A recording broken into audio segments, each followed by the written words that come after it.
Welcome to digital GK classes. तो देखिए math के जो है 15 नंबर के आज के जो भी क्वेश्चंस हैं वो काफ़ी टफ आपको लगेगा क्योंकि ये ऑनलाइन एग्जाम का है। जैसा कि मैंने आपको बताया कि लैंग्वेज जो है वो काफ़ी डिफिकल्ट थी ऑनलाइन एग्जाम में। तो 15 क्वेश्चंस कराऊंगी पेडागोजी के, 15 ही आएंगे मैथ्स में। आप मुझे बताना आपके कितने स्कोर आए हैं। सुबह जो मैंने हिंदी की पेडागोजी कराई थी वो आप सभी को थोड़ा सा टफ लगा है क्योंकि वो ऑनलाइन एग्जाम का था। तो जिसने भी वो नहीं देखा है क्लास ज़रूर देखना, क्योंकि वैसे ही क्वेश्चंस आपको मिलेगा। और मैंने हमेशा कहा है कि सीटेट जो है वो अपने क्वेश्चंस को क्या करता है, रिपीट करता है। तो अगर आप ऑनलाइन पेपर नहीं करके जाओगे तो वहाँ पर आपको बहुत डिफिकल्टीज होगी और मे भी आपके नंबर भी कम आए।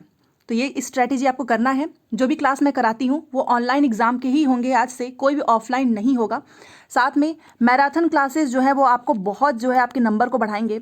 और मैराथन क्लासेस में क्या होगा, जितने भी आपके पेपर हैं सबके जो है ऑनलाइन क्वेश्चंस, जितने भी अभी तक ऑनलाइन एग्जाम में क्वेश्चंस पूछा है हर सब्जेक्ट में, सबका एक एक जो है एक एक दिन का रखेंगे। मैंने टेलीग्राम पे पूछा था आप में से कि आप बताइए आप पहले कौन सा सब्जेक्ट का देखना चाहते हो, तो वो क्लासेस भी जो है मैं स्टार्ट कर दूंगी। तो टेलीग्राम पर जुड़ जाइए, क्योंकि मैराथन के बिना जो है आप सीटेट का एग्जाम देने मत जाना, मैराथन करके ही जाना।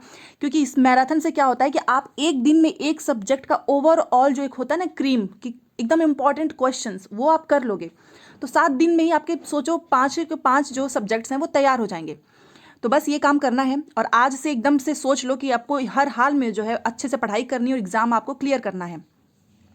तो जो लोग भी पहली बार जुड़े हैं चैनल को सब्सक्राइब जरूर कर लें, सो दैट आपको जितने भी मैराथन क्लासेस होंगे इस चैनल से वो आपको आराम से मिल जाए। टेलीग्राम पे जुड़ जाएंगे तो और अच्छा होगा कि वहाँ से आप आराम से जब आपको समय मिले वो क्लास जो है आप देख सकते हैं। तो चलिए स्टार्ट करते हैं। देखिए हिंदी इंग्लिश में लिखा है और ये एकदम ऑनलाइन वाला ही पेपर है। जो 31 दिसंबर को जो पेपर हुआ था वो शिफ्ट थोड़ा सा टफ था। उसमें से हिंदी की लैंग्वेज कुछ टफ थी, सीडीपी भी थोड़ी बहुत टफ थी। तो मैंने सोचा कि पहले 31 दिसंबर का ही कराते हैं। देखिए क्वेश्चन क्या है, इंग्लिश में भी लिखा है हिंदी में भी लिखा है। विच of the following is not one of the principle of the dice theory. Math का पेपर देने जा रहे हो, वैन हीले और डाइंस थ्योरी इंपॉर्टेंट है और ये दोनों थ्योरी आएगा ही आपके एग्जाम में। अब देखिए नॉट वाला क्वेश्चन पूछा है, नहीं जहां पर आ गया आपको थोड़ा ध्यान से करना है। तो डाइंस की थ्योरी इसमें से कौन सी नहीं है, अगर आपने पढ़ा है तो आपको पता होगा कि इसमें से कौन सी जो है वो डाइंस की थ्योरी नहीं है। तो देखिए कंस्ट्रक्टिविटी प्रिंसिपल ये है, डायनामिक प्रिंसिपल भी है, मैथमेटिकल वेरिएबिलिटी प्रिंसिपल भी है। जो रिवर्सिबिलिटी प्रिंसिपल है वो डाइंस की थ्योरी में ये जो है इसका प्रिंसिपल नहीं है। तो याद रखना ऑप्शन नंबर 3 इज राइट। इस क्वेश्चन को सॉल्व करने से एक आइडिया क्या हो गया, क्यों मैं बोलती हूँ प्रीवियस ईयर क्वेश्चन आप कीजिए, कि इससे क्या होता है ना कि आपने पूरा कॉन्सेप्ट नहीं पढ़ा है फिर भी हर एक क्वेश्चंस करोगे ना तो वहाँ से आपका खुद का कॉन्सेप्ट क्लियर हो जाएगा। मान लो जिसको नहीं पता था उसको आज से पता हो गया कि ये 3 थ्योरी क्या है, डाइंस की थ्योरी के प्रिंसिपल्स हैं। नोट कर लेना आप, ऑप्शन नंबर 3 इज राइट। देख लीजिए हिंदी में भी है, कौन सा जो है नियम नहीं है, रचनात्मक नियम है, गतिक नियम भी है, गणितीय परिवर्तनशीलता नियम भी है, बट ये प्रतिवर्ती नियम जो है ये डाइंस के सिद्धांत का नियम नहीं है। तो बस ये राइट हो गया। अब हम चलते हैं अपने नेक्स्ट क्वेश्चन पे।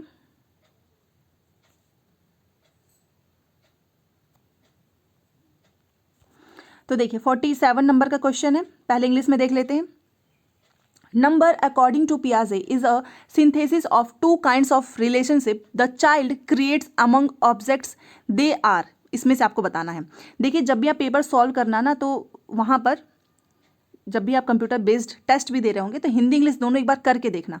उससे क्या होता है ना कि कई बार हमें जैसे हिंदी के जो टर्म्स होते हैं वो टफ लगते हैं बट इंग्लिश में ईजी होता है। यहाँ पर लिखा है कि पियाजे के अनुसार संख्या बच्चे द्वारा वस्तुओं के बीच बनाए गए 2 प्रकार के संबंधों का संश्लेषण है। पियाजे वाइगॉस्की इतना इंपॉर्टेंट है कि ये आपको हर सब्जेक्ट में देखने को मिलेगा, मैथ में भी हिंदी में भी। तो इनके अनुसार आपने पढ़ी होगी थ्योरी, बट आपने कभी एक बार नोटिस किया है ये ऐसा क्वेश्चन पूछा है, देखिए ऑनलाइन में, मतलब ये लैंग्वेज के कितना घुमा के पूछते हैं कि पियाजे के अनुसार जो संख्या है बच्चे द्वारा वस्तुओं के बीच में बनाए गए 2 प्रकार के संबंधों का संश्लेषण है। तो पियाजे जो है इसको क्या कहते हैं, ये क्वेश्चन पूछ रहा है तो इसको क्या कहते हैं, क्रम और पदानुक्रम समावेशन। अब जिसको ये वर्ड नहीं समझ में आएगा वो इसको टिक नहीं कर पाएगा। इसको इंग्लिश में क्या बोलते हैं आप देख लीजिए, इसको बोलते हैं ऑर्डर एंड हायरार्किकल इंक्लूजन। तो याद रखना जिसे नहीं पता है ऑप्शन नंबर 1 इज राइट। ये क्या चीज़ है, is a synthesis of 2 kinds of relationship the child creates among objects, मतलब दो वस्तुओं के बीच में क्या करता है, चाइल्ड क्रिएट करता है two kinds of relationship according to पियाजे which that is order and hierarchical inclusion. English थोड़ा सा इजी है, आप हिंदी देख सकते हैं, हिंदी में थोड़ा सा ये देखिए, क्रम और पदानुक्रम समावेशन। चलिए नेक्स्ट क्वेश्चन पे चलते हैं, 48।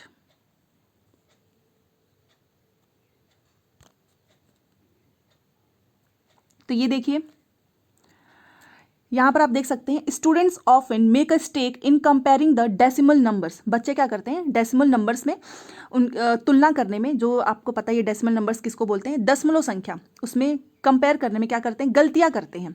For example 0.50 is greater than, मतलब ये बड़ा है किससे, 0.5 से, ये जो है बड़ा है 0.5 से। The most probable reason for this error, बच्चे ये गलती कर दे, मतलब बच्चे जो है इसमें गलतियां कर रहे हैं, तो इसमें सबसे ज़्यादा रीजन क्या है, आखिर में बच्चा गलत क्यों कर रहा है, यही तो क्वेश्चन पूछा है। आपको इसकी त्रुटि का सर्वाधिक संभावित कारण बताना है। आप इंग्लिश में देखिए क्या हो सकता है, over generalisation of whole number facts to decimal numbers, या फिर lack of practical of comparison of numbers, कि प्रैक्टिस ऑफ मतलब कि नंबर्स में कंपेयर तुलना करने में जो है प्रैक्टिस में उनकी क्या है, कमी है।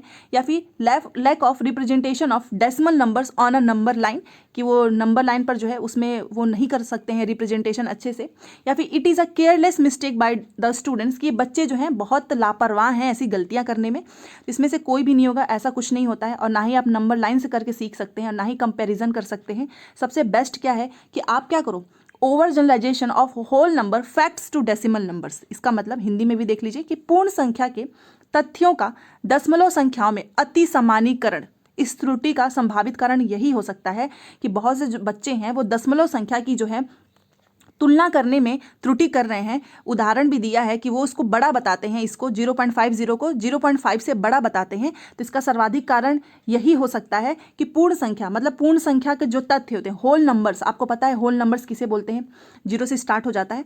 तो होल नंबर्स के जो तथ्य हैं वो उसमें उनको कन्फ्यूज़न है। तो आपको सबसे पहले इनको सिखाना पड़ेगा। मान लीजिए अगर आप बच्चों को यहाँ से सिखाएंगे, यहाँ से सिखाइए कि 5 जो है बड़ा, 5 जो है वो बड़ा है 2 से, तो पहले आप यहाँ से स्टार्ट करो कि 5 2 से बड़ा है। फिर उसके बाद आप डेसिमल्स नंबर, मतलब होल नंबर्स पहले अगर आपने अच्छे से सिखा लिया है, ओवर जनरलाइज कर दिया है, उसके बाद से बच्चा जो है डेसिमल नंबर्स को भी आराम से सीख सकता है। लाइंस पे कोई कंपेयर करके नहीं सीखेगा, और ना ही ये बच्चा जो है लापरवाह है। तो इस वजह से त्रुटि पूछा था कि the most probable reason for this error is option number 1, over generalisation of whole number facts to decimal numbers. चलिए अब नेक्स्ट क्वेश्चन पे चलते हैं। नेक्स्ट क्वेश्चन है 49। तो देखिए 49 में है कि which of the following represents a national initiative taken by the ministry of education in 2021 to ensure that every child in the country attains foundational literacy and numeracy. अब ये क्या क्वेश्चन पूछ रहा है, देखो इंग्लिश हिंदी इसलिए रखा है क्योंकि आप में से बहुत से लोग बोल रहे थे कि उन्हें कभी हिंदी में दिक्कत होती है, किसी लोग को इंग्लिश में, इसलिए मैं दोनों ही पढ़ देती हूँ सो दैट आपको क्लियर हो जाए।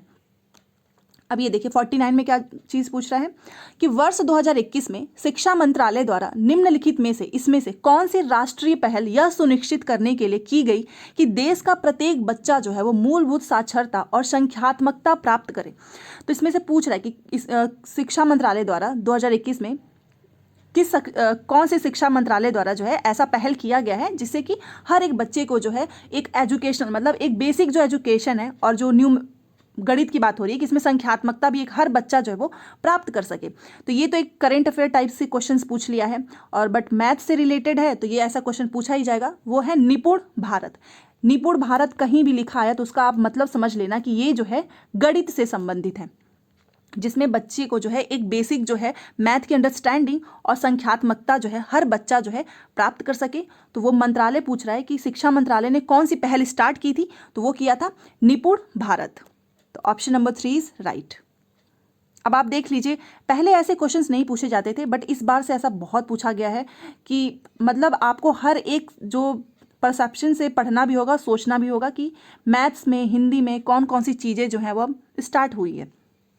50 नंबर का क्वेश्चन देखिए, विच of the following statement is true for peer assessment.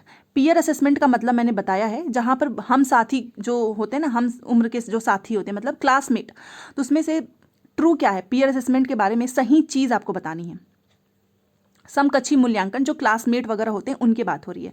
तो चलो देखते हैं, पहला क्या लिखा है, it includes assessing students and providing feedback to the work of their peers. क्या ये होगा 50 का है, या फिर it can't be done in pairs of groups, कि जो पीयर असेसमेंट है वो ग्रुप्स में नहीं हो सकता है। क्या ऐसा हो सकता है, पॉसिबल है? बिल्कुल भी नहीं, ऑफकोर्स हो सकता है। It is a tool of summative assessment. Peer assessment क्या है, एक समेटिव असेसमेंट का टूल है। अगर आपको समेटिव असेसमेंट वाली वीडियो आपने नहीं देखी है, उसमें मैंने आपको बताया है कि समेटिव असेसमेंट ईयरली या फिर हाफ ईयरली जो है बच्चों का असेसमेंट किया जाता है। तो ये ऐसा बोल रहा है कि पीयर असेसमेंट एक टूल है इसी का, समेटिव असेसमेंट का बिल्कुल भी नहीं। पीयर असेसमेंट आप कभी भी ले सकते हो, ग्रुप में बना के ले लो या फिर हर एक बच्चे का इंडिविजुअल ले लो, तो ये गलत हो गया यहाँ पर। फोर्थ देखिए, it refers to child's own assessment of learning interest and attitudes. Peer assessment का मतलब ही है कि आप ग्रुप में कोई चीज़ करा रहे हो, तो यहाँ पर own assessment of learning interest की बात ही नहीं हो रही है। क्वेश्चन में पहले ही बता दिया है कि समकक्षी मूल्यांकन की बात हो रही है, तो इसमें राइट क्या हो सकता है, आप खुद देखिए। इट इंक्लूड्स मतलब ये सम्मिलित करता है कि बच्चों के जो कार्य का आकलन है, मतलब पीयर असेसमेंट में कि बच्चा कैसा काम कर रहा है, आप उसको असेस करोगे, देन आप क्या करोगे, फीडबैक दोगे। मान लो एक ग्रुप में जो है 4-5 बच्चे हैं, आप उनका असेसमेंट कर रहे हो, तो सबसे पहले आप क्या करोगे कि आप ध्यान से ऑब्जर्व करोगे कि बच्चा कैसे काम कर रहा है, कौन सी चीज़ों को सही कर रहा है, कौन सी उसमें कमियां हैं, वो सारी चीज़ आप ओवरऑल इनका जो है आकलन करते हो, असेसमेंट करते हो। उसके बाद से आप फीडबैक देते हो कि तुम्हारी ये चीज़ बहुत अच्छी है, इस पर थोड़ा सा तुम्हें काम करने की ज़रूरत है। पीयर असेसमेंट में यही होता है। तो ऑप्शन नंबर 1 इज राइट, बाकी के तीनों गलत हैं। रीज़न भी मैंने आपको बता ही दिया है। अब चलिए नेक्स्ट क्वेश्चन पे 51। आप सबको अगर वीडियो पसंद आए तो प्लीज़ लाइक और शेयर जरूर कीजिएगा। बस एक लाइक से मुझे ऐसा लगता है कि हाँ, और भी बहुत मेहनत करने की मुझे ज़रूरत है। तो चलिए ये क्वेश्चन देखते हैं 51। देखिए इतने ही बड़े क्वेश्चंस आएंगे, इसलिए मैंने हमेशा हर वीडियो में बोला है कि practice makes a man perfect. क्यों? क्योंकि जितनी ज़्यादा जिसकी प्रैक्टिस होगी ना, उसका एक भी क्वेश्चंस नहीं छूटेगा। तो चलिए देखते हैं।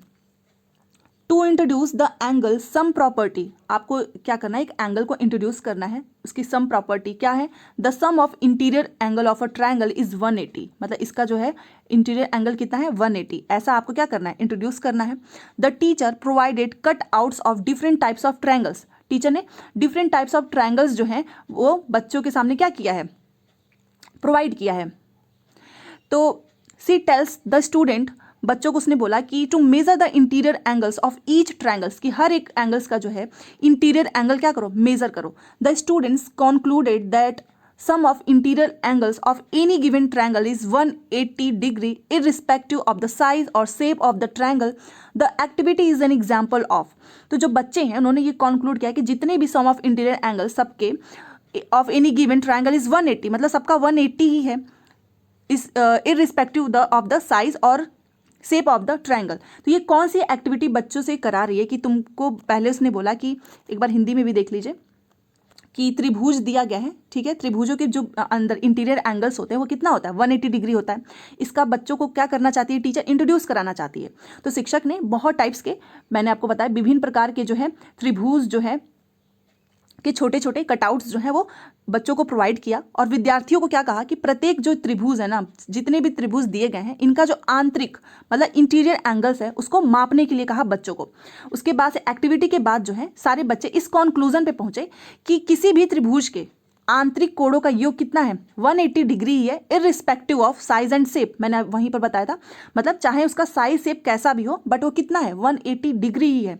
तो आखिर में बच्चों को क्या समझाना चाहती है, यही क्वेश्चन पूछा है। इस एक्टिविटी का मतलब क्या है, ये क्या चीज़ कर रही है, ये क्या कर रही है, डिमॉन्स्ट्रेशन मेथड का यूज कर रही है, कि पहले उसने खुद ही सब कुछ दिखा दिया है। आप खुद सोचो, उसने ऐसे ट्रायंगल बना दिया, एक ये त्रिभुज है, एक ये त्रिभुज है, मतलब डिफरेंट टाइप्स के त्रिभुज हैं, और सबका जो है बोला कि तुम नापो कि कितना इसका इंटीरियर एंगल है, मेजर करो।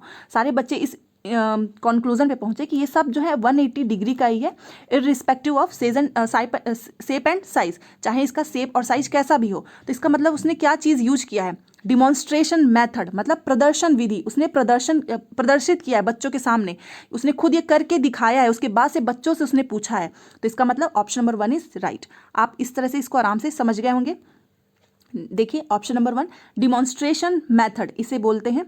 तो बस ऐसे ही क्वेश्चंस को आपको समझना है। इंडक्टिव मेथड नहीं है, ना ही डिडक्टिव, ना ही एनालिसिस करना है, मतलब ना ही इसमें कोई उसने उदाहरण दिया, ना ही उसने इसमें कोई नियम बताया है, और ना ही इसमें कोई एनालिसिस किया है कि इसमें एनालिसिस करना है। उसने क्या किया, सिंपली सब कुछ दिखाया, उसके बाद से बच्चों को खुद कहा कि ऐसे ही तुम इन सब का मेजर करो। तो option number 1 is right. 52 number का क्वेश्चन देखते हैं। यहाँ पर देखिए कि नेहा जो है एक प्रॉब्लम सॉल्व कर रही है। Neha was solving a problem in which, जिसमें क्या करना है, सब्सट्रैक्शन करना है इतने नंबर का, ठीक है, जो कि रिक्वायर्ड है। उसके बाद से देखिए उसने बताया कि इसमें जो है इतना प्लस करेंगे तो 100 होगा, देन ये सारे नंबर्स दिए गए हैं। उसके बाद ये एक जो है मैथमेटिक्स का प्रॉब्लम की बात हो रही है, प्लस किया। फिर उसने बोला कि अगर 657 में प्लस करते हैं 10 तो ये सारे नंबर होंगे, एंड अगर उसमें से 4 लेस करते हैं तो 673 होगा। देयरफॉर उसके बाद से नीचे क्या लिखा है कि 400 में अगर प्लस किया देन 20 माइनस 4, तो उसने मतलब प्लस माइनस करने के बाद 416, हैंस 673 माइनस 257 इज 416। तो इसमें से जो है सबसे अच्छी स्ट्रेटेजी जो है वो नेहा जो है, इसमें से इन चारों में से आपको बताना है, ऑप्शंस में से यहाँ पर देखिए कि उसने कौन सी स्ट्रेटेजी जो है नेहा ने यहाँ पर फॉलो किया है। आप खुद सोचो कि यहाँ पर उसको क्या मिल रहा है कि एक क्वेश्चन, आप एज अ टीचर खुद सोचिए कि आपने क्या किया कि एक क्लास में पढ़ा रहे हो, बट वहाँ पर देखा कि नेहा जो है घटाने की एक जो समस्या है, ये आपने एक माइनस वाला जो है प्रॉब्लम्स दे दिया है, वो सॉल्व कर रही है, ठीक है। वो खुद से बातें कर रही है कि इतना जमा होगा, इतना होगा, फिर इसमें से उसने प्लस किया, माइनस किया, सब कुछ किया, और लास्ट में वो क्या कहाँ पर पहुँचती है कि 400 जमा 20 मतलब इतना 416 होता है, इसलिए अगर इतना हुआ तो 416 होगा, ठीक है। तो नेहा ने ये कौन सी स्ट्रेटेजी को अपनाई है, मैथ की। तो मैंने आपको हमेशा बोला है कि जब भी कुछ ऐसा क्वेश्चंस आए तो इसका मतलब वो क्या कर रही है। पहला देखिए, it shows Neha is able to use her conceptual understanding of additional and subtraction in developing her own personal algorithm, या फिर Neha does not know formal algorithm of subtraction, कि नेहा को पता ही नहीं है इसका जो फॉर्मल एल्गोरिदम है माइनस का, या फिर नेहा जो है बेकार में सब कुछ कॉन्सेप्ट को क्या कर दी है, मिक्स कर दी है एडिशनल इन सॉल्विंग प्रॉब्लम, मतलब क्योंकि इसको सॉल्व करने के लिए वो प्लस भी कर रही है माइनस भी कर रही है, वो सब कुछ उसने क्या कर दिया है, तो बेकार में किया है उसने, इसमें ऐसा लिखा है। या फिर 4 देखिए, it is an informal strategy hence can't be used in written test. ये क्या है कि एक इनफॉर्मल स्ट्रेटेजी है जो कि हम रिटन टेस्ट में जो है यूज नहीं कर सकते हैं। सब कुछ गलत लिखा है। एक बात याद रखना कि ये क्या दर्शाता है कि नेहा जो है एबल है इस काम को करने में, her conceptual understanding of addition and subtraction in developing her own personal algorithm. इसका मतलब कि देखिए यह दर्शाता है कि नेहा जो है अपनी स्वयं की कलन विधि को विकसित करने में योग और व्याकरण की अपनी संकल्पनात्मक समझ का उपयोग करने में सक्षम है। हिंदी कितना देखो टफ लग रहा है, तो बस यही चीज़ लिखा है कि इसका मतलब ये शो करता है कि नेहा जो है खुद से प्लस माइनस सब कुछ करने के लिए उसकी जो कॉन्सेप्चुअल अंडरस्टैंडिंग है वो बहुत अच्छी है, और वो खुद से प्लस माइनस को कहाँ पर कैसे करना है और लास्ट में उसको आंसर निकालना है, वो उसमें क्या है, उसके अंदर ये एबिलिटी है। तो यही सही है, क्योंकि अगर आप मैथ का एक सम्स आपको दिया जाता है तो कोई ज़रूरी नहीं है कि जैसा टीचर बताए सेम वैसा ही करो। एक प्रॉब्लम्स को आप कई तरीके से सॉल्व कर सकते हो, और ये कैसे होता है, जब आपकी कॉन्सेप्चुअल अंडरस्टैंडिंग एकदम अच्छी होती है, बेसिक अंडरस्टैंडिंग, तब आप चाहे प्लस करिए चाहे माइनस कीजिए, लास्ट में आपका आंसर निकलना चाहिए। इस वजह से ऑप्शन नंबर 1 इज राइट। अब ये है 53। तो चलिए देखते हैं 53 का क्वेश्चन क्या है। Which one of the following is a feature of a constructivist mathematics classroom. इसमें से आप बताओ कि एक रचनात्मक गणित की कक्षा का लक्षण क्या है, फीचर क्या है। रचनात्मक मतलब जहाँ पे हर बच्चा जो है सीख रहा है, उसको मज़ा आ रहा है मैथमेटिक्स को करने में। तो सबसे पहला देखते हैं, थोड़ा सा इसको जूम कर देती हूँ। हाँ देखिए यहाँ पर आप पहला कि children कॉपिंग answers from the black board. क्या ये कंस्ट्रक्टिविस्ट मैथमेटिक्स क्लासरूम होगा जहां पर बच्चे क्या करें, कॉपी करें एक दूसरे का आंसर? बिल्कुल भी नहीं। दूसरा देखिए, children reciting the multiplication tables in the form of rhymes. आपने देखा होगा कि बच्चे जो हैं, आज भी गवर्नमेंट वगैरह के स्कूल में आप जाओ तो वहाँ पर बच्चे क्या करते हैं, टेबल्स को दिन भर एक ही टेबल्स पढ़ते रहते हैं, 2 1 जा 2 2 2 जा 4 यही करते रहते हैं। क्या ये कंस्ट्रक्टिविस्ट क्लासरूम है जहाँ पर एक ही चीज़ को बार बार आप सिखा रहे हो, दूसरे परसेप्शंस, दूसरी जो चीज़ें आप उसको सिखा ही नहीं रहे हो? बिल्कुल भी नहीं। तीसरा देखिए, children are engaged in meaningful activities. या फिर 4, teacher explaining the procedure to solve a given problem. कि एक सम दिया है, अब टीचर क्या कर रहा है, उसको पूरा बता दिया कि इसको कैसे सॉल्व करना है, तो फिर बच्चे ने अपना दिमाग कहाँ पर लगाया? ये तो बिल्कुल भी नहीं हुआ, बिल्कुल भी नहीं हुआ। तो ऑप्शन नंबर 3 इज राइट कि बच्चे क्या हैं, एक बहुत अच्छी, जहाँ पर अर्थ मीनिंगफुल, जहाँ पर कुछ सीख रहा है बच्चा, उसमें क्या है, इंगेज्ड है। और ये जो है पॉजिटिव वर्ड है, मैंने आपको हमेशा बताया है। तो जहाँ पर भी बच्चा जो है एक ऐसी एक्टिविटीज़ को कर रहा है जहाँ पर वो अपने आप वो पूरी तरह से उसमें लगा हुआ है, कुछ सीख रहा है, वही चीज़ देखिए हिंदी में भी लिखा है, बच्चे अर्थपूर्ण गतिविधि में व्यस्त हैं। And option number 3 is right. अब चलिए नेक्स्ट क्वेश्चन पे 54। तो ये देखिए 54 का क्वेश्चन है कि which of the following activities is mean to enhance problem solving abilities among the student of class third. इसमें से आपको बताना है इन चारों में से कि कौन सी ऐसी एक्टिविटीज है जो क्लास थर्ड के बच्चों को क्या कर रही है, प्रॉब्लम सॉल्विंग जो उनके अंदर एबिलिटी है उसको डेवलप कर रही है, विकसित कर रही है। तो क्या होगा, कोई पॉजिटिव वाला ही होगा इसमें। तो चलिए देखते हैं। पहला लिखा है कि एक क्रॉसवर्ड पजल है, ठीक है, उसमें क्लूज हैं, और फॉर ऑल की terms learned like even number, odd numbers, composite number, prime numbers etcetera. मतलब एक वर्ग पहेली जिसमें सभी जो है सम संख्या हो गया, विषम संख्या हो गया, भाज्य संख्या, अभाज्य संख्या, सबके संकेत दिए गए हैं। क्या ये जो है बच्चे के अंदर प्रॉब्लम सॉल्विंग एबिलिटीज लाएगा? या फिर दूसरा, an activity involving students working in groups, एक ऐसी एक्टिविटी जिसमें बच्चे ग्रुप्स में सीख रहे हैं, and exploring the various dimension of 2 digit multiplication, और जिसमें वो 2 डिजिट जो मल्टीप्लिकेशन है वो वेरियस डायमेंशन मतलब हर एक आयाम में जो है बच्चा उसको एक्सप्लोर कर रहा है। या फिर तीसरा, conducting an intra class quiz on numbers and operations, कि आप एक क्या करो, क्विज कर दो जिसमें नंबर्स एंड ऑपरेशंस का हो। इससे तो कुछ उसके अंदर वो खुद से उसको करना चाहिए, जहाँ पर बच्चा खुद से कोई काम करेगा तभी उसके अंदर प्रॉब्लम सॉल्विंग एबिलिटीज आएगी। तो ये गलत हो गया। 4 देखिए, ए worksheet based on solving problems on 4 basic operations using formula formal algorithms, तो ये भी नहीं होगा। क्यों? क्योंकि यहाँ पर भी बच्चा जो है खुद से कुछ कर ही नहीं रहा है। सबसे बेस्ट क्या होगा, ऑप्शन नंबर 1, कि एक ऐसी एक्टिविटी में इन्वॉल्व है जहाँ पर बच्चे ग्रुप में काम कर रहे हैं और वो वेरियस डायमेंशन ऑफ मतलब 2 डिजिट मल्टीप्लिकेशंस के हर एक डायमेंशंस को क्या कर रहे हैं, आपस में एक साथ मिलकर एक्सप्लोर कर रहे हैं कि कैसे ये बनता है, कैसे ये करते हैं। तो ऑप्शन नंबर 2 इज राइट। देखिए, एक क्रियाकलाप जिसमें विद्यार्थी समूहों में कार्य कर रहे हैं और 2 अंकों के गुणन के विभिन्न आयामों को खोज रहे हैं, और ये खोजना वर्ड क्या है, अपने आप में एक पॉजिटिव वर्ड है, exploring word. So that's why option number 2 is right. चलिए नेक्स्ट क्वेश्चन पे चलते हैं, 55। अब ये देखते हैं 55 का क्वेश्चन है, विच of the following is a desirable feature of a good mathematical questions. इसमें से आपको बताना है कि इन चारों में से कौन सा जो है गणित के एक अच्छा प्रश्न, जो बहुत अच्छा प्रश्न हो, उसका लक्षण है जिसमें बच्चा कुछ सीखे। तो पॉजिटिव पूछा है, तो चलिए करते हैं इसको। पहला है, the question should require more than recall और रिप्लिकेशन ऑफ अ फैक्ट और अ प्रोसीजर, कि प्रश्न में क्या हो, तथ्य या कार्यविधि के स्मरण या फिर प्रतिकृति से अधिक अपेक्षित होना चाहिए। या फिर दूसरा देखिए, the question should always be closed ended. देखिए, ओपन एंडेड जो क्वेश्चंस होते हैं ना, उसमें बच्चा जो है वो बहुत ओपन एंडेड जितने भी क्वेश्चंस होते हैं वो बहुत अच्छे क्वेश्चंस इसलिए होते हैं कि उसमें बच्चा ज़्यादा सीखता है। अब मान लीजिए आपने कोई बच्चे से कोई एक क्वेश्चन पूछा, ठीक है, नॉर्मल आपने पूछ लिया कि 2 + 4 कितना होता है, तो वो आराम से बता देगा 6 है। तो ये क्या हो गया, ये क्लोज एंडेड है।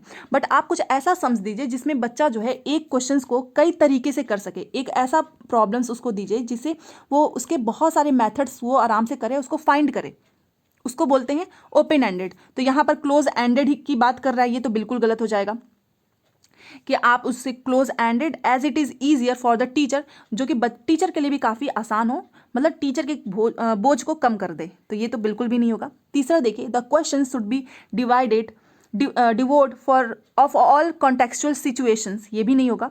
4 देखिए, the question should be similar to what is being given in the text book, जो उसके टेक्स्ट बुक में है वही उतार के आप उसको दे दो। तो क्या ये होगा, बिल्कुल भी नहीं। इसका बेस्ट ऑप्शन क्या है, तो आप समझ गए होंगे, ऑप्शन नंबर 1। द क्वेश्चन क्या है, हमेशा जो है question should require more than the recall और रिप्लिकेशन ऑफ अ फैक्ट और प्रोसीजर, मतलब फैक्ट और प्रोसीजर से है जो है वो ज़्यादा होना चाहिए। वही चीज़ लिख रहा है कि प्रश्न में जो तथ्य हैं या जो उसको काम करना है, कार्यविधि के जो स्मरण है या फिर जो प्रकृति से वो अधिक क्या होना चाहिए, अपेक्षित होना चाहिए। तो इससे क्या करेगा, ऐसे क्वेश्चन से बच्चा जो है सीखता है, और ये एक डिजायरेबल फीचर है एक गुड मैथमेटिकल क्वेश्चन का। So option number 1 is right. तीसरा देखिए, ये रहा, ये बिल्कुल भी नहीं होगा कि प्रश्नों को सभी संदर्भात्मक स्थितियों से रहित होना चाहिए, ये तो बिल्कुल भी नहीं हो सकता है। ना ही ये होगा कि आप टेक्स्ट बुक से उतार दीजिए, और ना ही ये होगा कि उनको बंद सिरे वाले प्रश्न दीजिए। बंद सिरा वाला क्वेश्चंस क्या है, वो नेगेटिव है। अब चलिए नेक्स्ट क्वेश्चन पे चलते हैं हम। 56, और पूरी क्लास आप जरूर देखिएगा, मैंने बहुत अच्छे से आपको एक एक चीज़ बारीकी से समझाने की कोशिश की है। अब ये देखिए, ये है वैन हीले का। Children a primary stage are able to classify the given shape based on their appearance, कि बच्चे जो हैं वो अगर आपने कोई चीज़ ऐसे बनाकर दिखा दिया तो वो आराम से इसको पहचान लेते हैं, मतलब अपीयरेंस बेस्ड क्वेश्चंस को आराम से कर लेते हैं देखकर। They are at which level according to van Hiele's levels of geometrical reasoning. Van Hiele एकदम इंपॉर्टेंट है, और ये जो है एक प्राइमरी स्टेज पे होता है कि बच्चे जो है उस टाइम पे इसकी क्वालिटी नहीं बता सकते हैं कि क्यों ये ट्रायंगल है, क्यों ये रेक्टेंगल है। वो बस बिस्किट्स, अगर उसके सामने ऐसी बिस्किट पड़ी है, बिस्किट खा रहा है, तो आप उससे पूछ सकते हो, तो शेप्स देख के बता देगा। घर में टीवी है, उसको देख के बता सकता है। तो वही चीज़ पूछ रहा है कि ये कौन सी उस लेवल पे है, कौन सा स्टेज है। तो वो क्या है, विजुअलाइजेशन लेवल, जहाँ पर बच्चा केवल देख कर उसके अपीयरेंस पे बता रहा है कि ये क्या है, रेक्टेंगल है, ये क्या है, स्क्वायर है, ये क्या है, सर्कल है। तो इसका मतलब वो वैन हीले के अकॉर्डिंग विजुअलाइजेशन लेवल मतलब उसी स्टेज पे है, और तभी जो है बच्चा केवल अपीयरेंस पे बता सकता है। तो याद रखना, वैन हीले का करके ही जाना। Option number 2 is right. चलिए 57 नंबर का क्वेश्चन देखते हैं कि एक स्टूडेंट ने solve the additional problem in the following वे। उसने क्या किया, ये 2 5 3 है, इसको सॉल्व किया है। ठीक है, इसका करेक्ट आंसर क्या होगा आप खुद सोचो। मान लीजिए आपने 8 में 3 प्लस किया, तो 8 9 10 11 1 हो गया, जैसा बच्चे करते हैं। उसके बाद से 1 क्या होता है, कैरी होता है। कैरी फिर 5 1 6, फिर 7 8 9, मतलब वही 5 3 8 1 9, फिर उसके बाद से 2 1 3, इतना होना चाहिए। बट उसका आंसर क्या है, इसका मतलब उसने क्या किया, इसमें गलती की है। और वो कहाँ पर गलती किया आप समझ गए होंगे कि उसको ये जो चीज़ है कि एक नंबर यहाँ पर मान लीजिए 8 में 3 जोड़ा गया, तो 9 10 11, 11 का एक यहाँ पर हुआ, दूसरा एक यहाँ पर होता है। उसको ये चीज़ का ज्ञान नहीं है, वही उसने इसमें मिस्टेक किया है। तो वही पूछ रहा है कि which one of the following statements represents correct remedial technique for the error made by the students, कि बच्चा जो ये गलती कर रहा है, तो आप इसको इसमें से कौन सी ऐसी टेक्निक से बच्चे की इस गलती को सुधार सकते हैं। समझ गए होंगे आप। तो क्या होगा, चलिए देखते हैं। Repeat the same questions multiple times, बार बार उसको ना ऐसे ही क्वेश्चन दे दो, उसका पूरा कॉपी भर दो।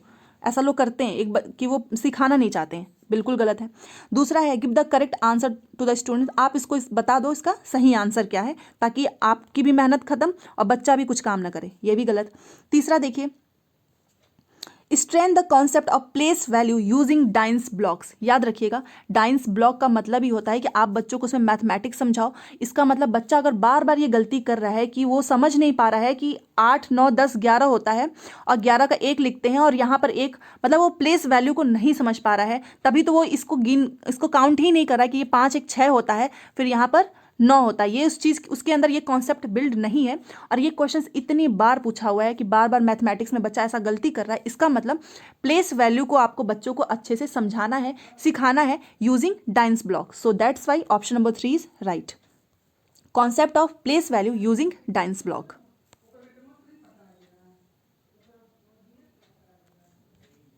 समझ गए होंगे आप क्या करो, स्थानीय मान की जो कॉन्सेप्ट है वो बच्चे का स्ट्रॉन्ग करो, ताकि किसका उपयोग करके, डाइंस ब्लॉक का यूज करके। 58 क्वेश्चंस करते हैं।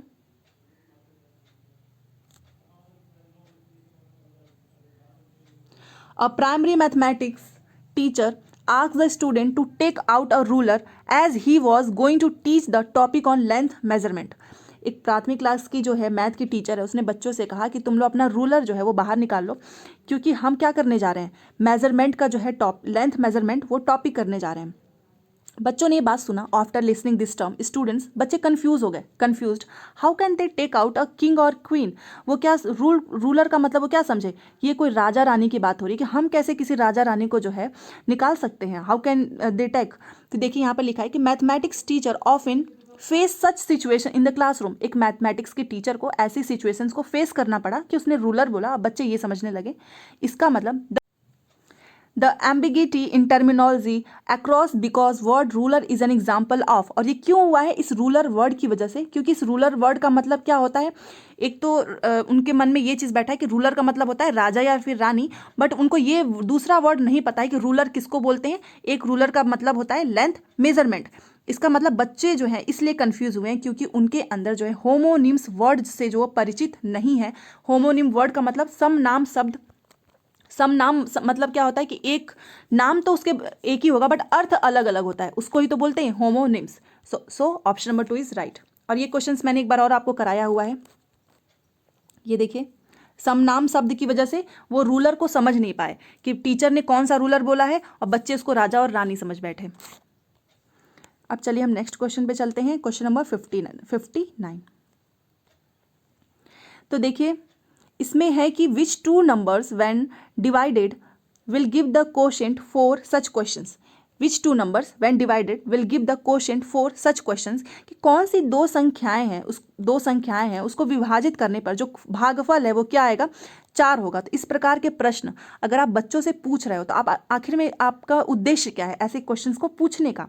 तो ऑप्शन को देखते हैं, डेवलप मेटाकॉग्निटिव स्किल्स, कि आप बच्चों के अंदर जो है कॉग्निटिव स्किल्स को डेवलप करना चाहते हैं। या फिर दूसरा, being open ended encourage divergent thinking, और इसके बाद से शायद आपको दूसरा ऑप्शन पढ़ने की भी जरूरत ना पड़े कि अगर आप बच्चों से ऐसा बोल रहे हो कि तुम ऐसा कौन से 2 नंबर्स हैं जिसको डिवाइड करने पर भागफल 4 आए, तो इसका मतलब ये क्या है, ओपन एंडेड क्वेश्चंस हैं, इसके मल्टीपल बच्चा एग्जाम्पल दे सकता है, केवल एक एग्जाम्पल नहीं मल्टीपल। एंड ये एनकरेज करेगा डाइवर्जेंट थिंकिंग को, कि डाइवर्जेंट थिंकिंग का मतलब कि बच्चा जो है हर परसेप्शन से सोच सकता है। तो ऑप्शन नंबर 2 इज राइट।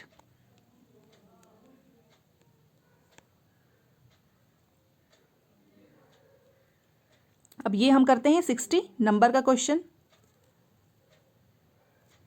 देखिए, mathematics for all is one of the vision statement of national curriculum framework 2005। इसके अकॉर्डिंग मैथमेटिक्स क्या है, सभी के लिए है, एक ऐसा विजन है, सब बच्चे सीख सकते हैं।